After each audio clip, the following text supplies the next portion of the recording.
નમસ્કાર મિત્રો શિયાળામાં લીલા ધાણામાંથી બનાવેલી ચટણી ખાવાના છે જબરજસ્ત ફાયદાઓ કયા કયા જણાવી દઉં।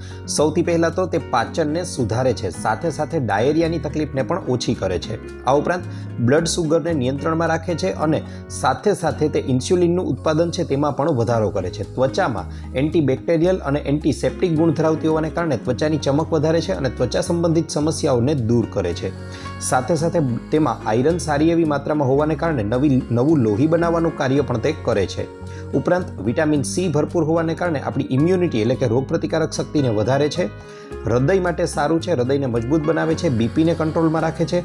કેલ્શિયમ સારી માત્રામાં હોવાને કારણે તે હાડકાઓને મજબૂત બનાવે છે, સાથે સાથે ભૂખ ઉઘાડનાર છે અને ઉબકા આવતા હોય તો તેને અટકાવે છે। આ ચટણી બનાવવા માટે ધાણા છે, તમે આદુ છે, લસણ છે, તેની સાથે સાથે તમે લોકો થોડી ઘણી માત્રામાં લીંબુનો રસ છે તે ઉમેરી અને ચટણી બનાવી શકો છો। આભાર।